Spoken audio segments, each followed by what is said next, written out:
Hey guys, welcome to my vlog.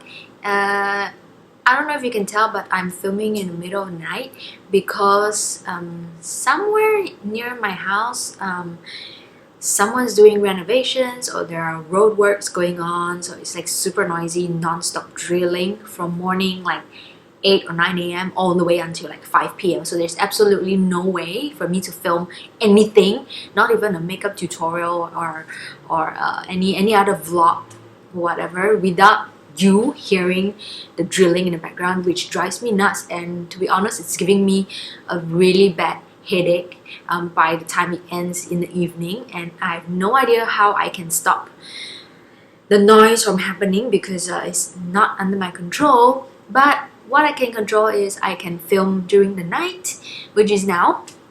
So yeah, that's what it is. This is my Christmas tree.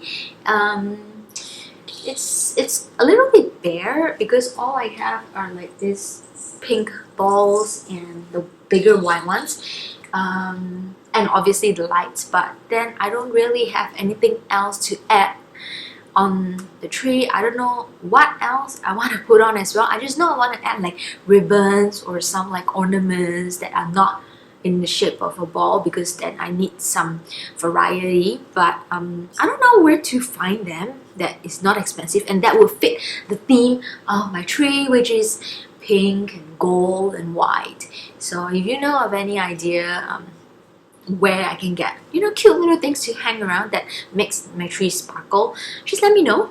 And so yes, let's get back to the main topic of today's vlog, which is Singapore Social, the new Netflix reality TV series that everyone is talking about right now.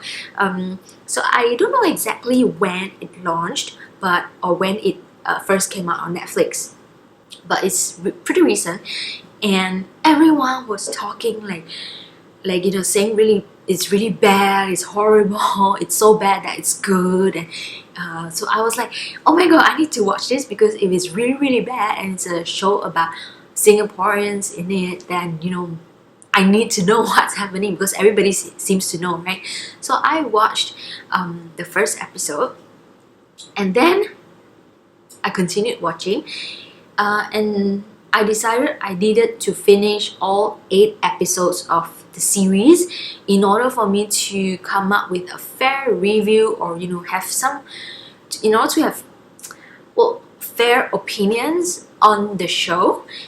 So I made myself sit through all 8 episodes in between my feeding sessions of my baby, and I have this to say about the show. So before you continue watching this vlog and you don't want to know what happens, bloopers, not bloopers, spoilers ahead. So if you don't want to know whatever happens in the show, just don't continue watching this video.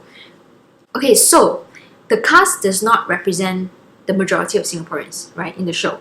And then people get pissed because they don't represent Singaporeans in the show.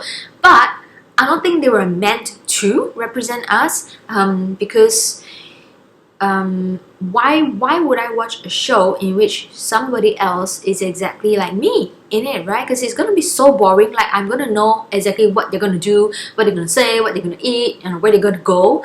But I think the issue comes with the title of the series, in that it says Singapore Social. So if you say Singapore Social, then obviously people are going to think that it's a show about the typical, the generic, general kind of Singaporeans, which it obviously is not.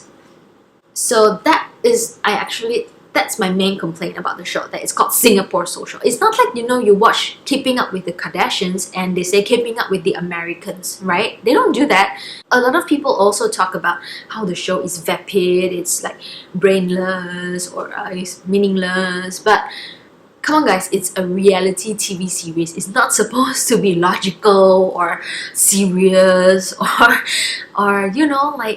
like lighten up. It's reality TV, so it's supposed to be brainless. There's supposed to be no point in a reality TV series at all, which is why I don't watch reality series at all. I don't even have a TV at my home actually. The one we have now is, yeah, it actually came with the house, and we're staying in a rented place, and we don't have cable, so we only use it to watch like Netflix or YouTube, things like that. But yeah, reality TV is supposed to be lame, stupid, I don't know, brainless, pointless, overly dramatic and emotional. And I think Singapore Social fits all of that. The main thing about the show is that the cast is not speaking in Singaporean English, meaning English with a Singaporean slang, or Singlish. And honestly, I don't know what I feel about that, because I do it too. When they're speaking to the camera, they speak in an accent which I don't know if it's like American or British or international English, but there's just an accent that's not Singaporean. Um, and and I honestly don't know what to feel about that, because I do it too sometimes with people around me, or when I'm filming my own videos. So the only time when I am like speaking in truly Singaporean slang English, right, is when I know that my audience right now that I'm speaking to is solely going to be Singaporean, because I know that you confirm you understand me. But if I'm speaking to an audience that I think is going to be an international, global audience, then somehow there's just like this switch in me that turns on, and I just speak in proper English all the time so that I can be understood. Where the accent comes from, I don't know. Maybe it's because I have been watching a lot of YouTube videos, and in those videos it's not Singaporeans who are speaking, so it kind of like goes into my brain. Or it could be from my own experiences living, studying abroad, having a huge archive, or like a lot of opportunities and experiences with people who are not Singaporeans, and so obviously who do not speak in the Singaporean accent. Personally, when I am speaking with another fellow Singaporean, obviously I'm speaking in the Singaporean accent, right? Because like, why would I speak in an accent that's not Singaporean to someone who's Singaporean, okay? But if I'm speaking to a foreigner overseas, I make sure that I don't speak in Singlish, because they're not going to understand me at all.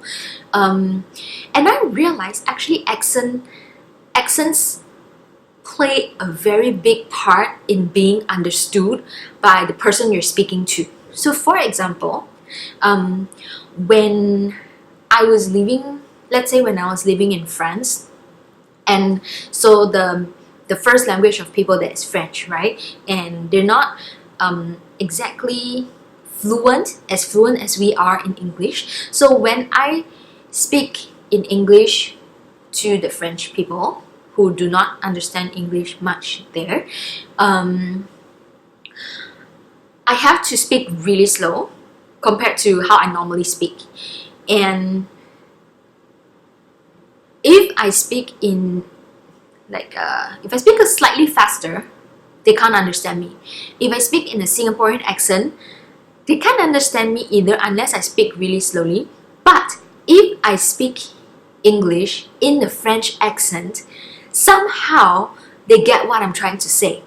So I find this quite interesting, and I wonder if this has any effect on how I speak to whoever I'm speaking to.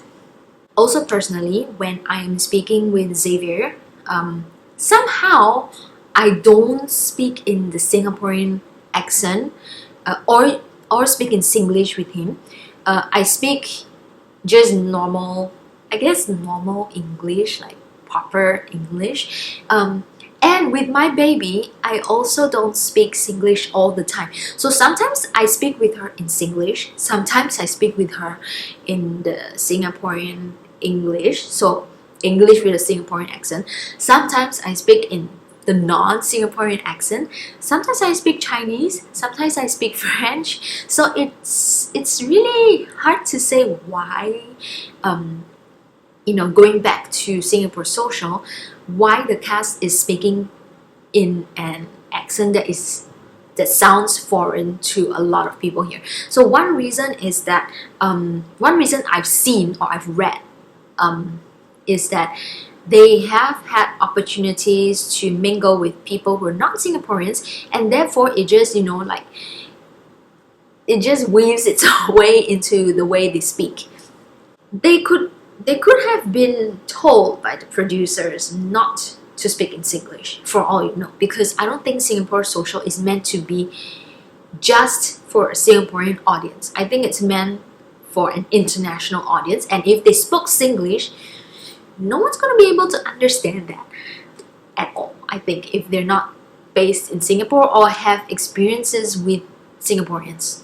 I did notice, however, during some parts in the series that they actually switch back to Singaporean slang when they're speaking to one another. For example, the scene where May is speaking to her, is it May? I don't know, like someone is speaking to her ex, I think it was May, speaking to her ex-boyfriend or something along the bridge or something like that, with MBS in the background. I think that was it.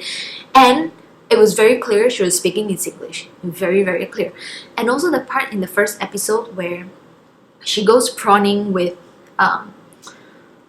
who's that guy? Vinny. When May goes prawning with Vinny, and you know, they are at the counter with the guy and they're trying to get their fishing rods and the bait and stuff, right?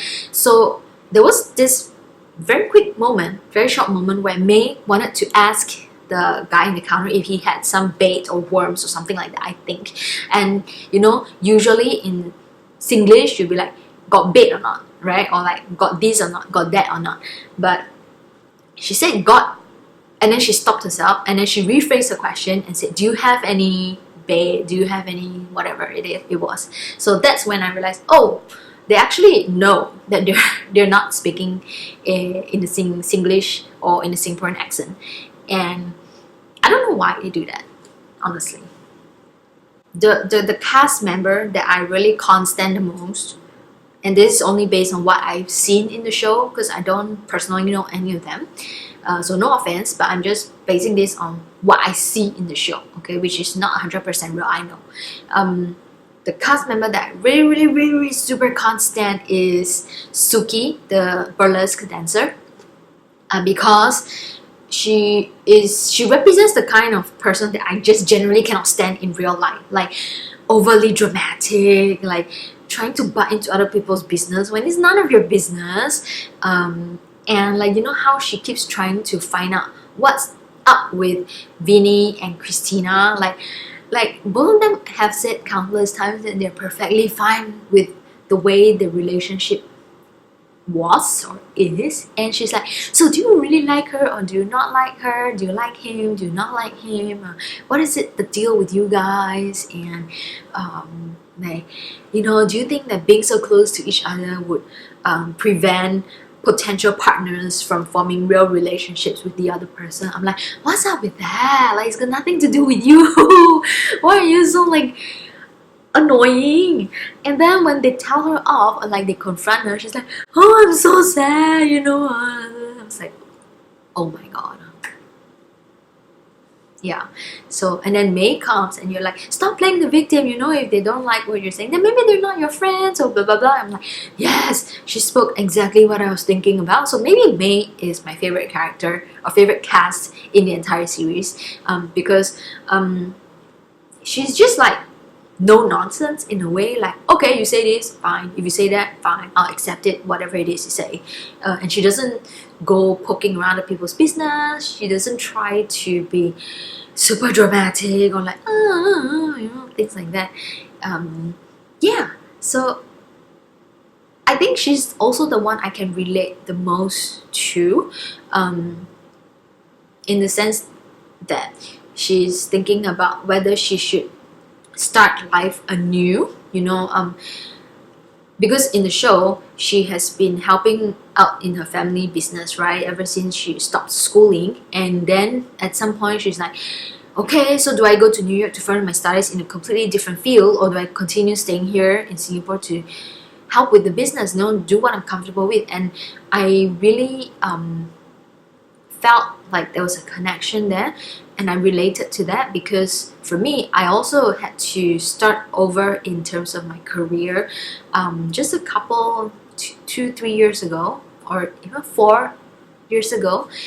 So I understand that struggle between continuing down the road where things are going okay, or just striking it out on your own and seeing if there could be something better out there that's for you, and you're just very conflicted about whether you should take that leap or not. So I related very well to that. So I think that's why I like her the most.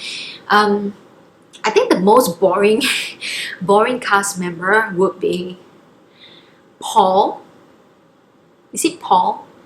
The one that they call the mayor of Singapore. Yeah, because talking about that guy, when I was watching the first episode, there was this scene where the cast, they were all at TBC, right, Tanjong Beach Club, and then he was trying to catch a frisbee that someone was throwing at him, and he had his beer in his hand, and so he was in the waters and he was trying to catch it without dropping his beer. And I was like, oh my god, I was there. I was at Tanjong Beach Club when they were filming that part, that scene, and I was there with my best friend Alexis, and I was about maybe 6 months pregnant, 6 or 7 months pregnant then, and I was like, wow, that group of people are very happening, and they were playing beer pong and everything. I'm like, I want to go play, because I don't know anybody, right? So I didn't know they were filming.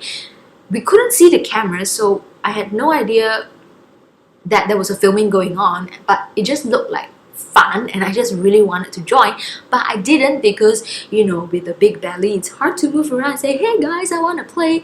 And then when people see a pregnant woman, they're like, right, they're like, no, you're in a very precarious situation, we don't want to hurt you and things like this. But I'm like, so anyway, that was then. So yes, I was at the set when they were filming the first episode of Singapore Social. No wonder I felt he was so familiar looking. But anyway, I think he is the most boring cast member in the show because he's like no drama, nothing, living with his mom, moving out. This is very normal, right? Like, okay, what next? The relationship between Vinny and Christina, I don't see any issue with that because it's really their own thing, and relationships like this, you'd be surprised, are actually very common all around the world.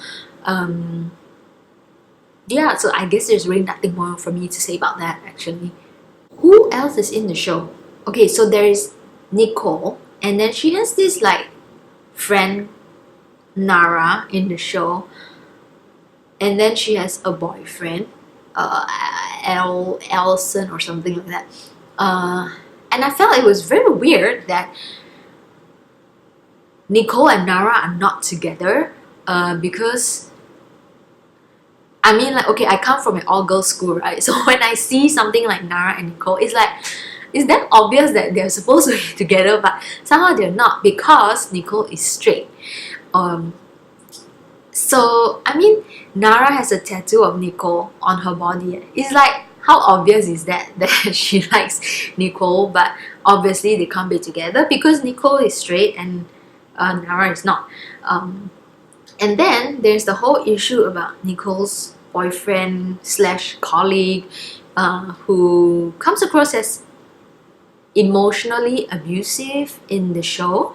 In the first half, or actually for the majority of the show, he comes across as an abuser. So that actually, I was like, no way. I agreed with the other girls that she should stop seeing him. Okay, but I don't know, maybe the show was not showing us the other side of things, which could be like the 90% of the time that they're together, and maybe the abuse part, right, is just like 10% or 5%. Like, maybe it's not even abuse, maybe it's just the way that Nicole is phrasing it that makes it sound or seem like abuse. I mean, it's reality TV, you know how deceiving television shows can be, right? So I'm not gonna form much of an opinion on that because I really don't know. what goes on behind the scenes. However, based on what is shown on TV, he does seem like an asshole, so I don't like him. I kind of like Tabitha as well, because actually when I first saw the first episode, and that's when they introduced the cast members to everybody, I was like, hey, Tabitha seemed like the most familiar person to me, so I might have come across her Instagram account at some point in the past. I think she is quite interesting as a character, cast member of the show, because she is a musician, and she has no drama. She's pretty cool. I like that she's cool, like going to fittings and filming music videos and stuff like that. So it seemed quite fun. So that's all I can say about her, really, because I don't think she does anything noteworthy in the show. So the one last thing that I wanted to say about the show is that there's one thing missing from the entire 8 episodes, and that is humor. There is nothing fun or funny that's happening in the show ever, which makes it like unnecessarily dramatic and emotional, and I'm like, that's not really my kind of show. There's nothing funny or entertaining, like Jersey Shore. When you watch Jersey Shore for like, I don't know, 10 years ago, it was hilarious because all the cast members do stupid things like going to a bar, getting into fights, fighting in the house with one another, crashing tables, and then you get like the situation, trying to salvage furniture, things like this. And it was pretty interesting to watch because they're all like havoc people. But in Singapore Social, it's as if the cast members are trying to maintain some sort of an image while still filming the show. So anyway, I think that if Netflix is going to film another TV series based in Singapore again, like, please make it something fun and crazy and entertaining, not like Singapore Social, because I didn't really enjoy watching the show. I watched it because I felt I had to finish the 8 episodes in order to have a proper review about it. Yeah, but please do something fun and crazy. I think we all need that, For example, if you watch like SGAG's Battle of the Alphas, that one is so much more fun and entertaining to watch and light-hearted to watch than this. So I would watch all the episodes of Battle of the Alphas just because it's so funny and real at the same time. So yeah, I think that's all I have to say about Singapore Social. It's not like the best show ever, but it's also not the worst. It's just reality TV, which on its own isn't amazing, to be honest. So there you have it, my review of the show, my thoughts. And if you do want to watch more of my vlogs, just subscribe to my channel, and let me know what else you want me to talk about in my vlogs, and I'll see you in the next video. Bye!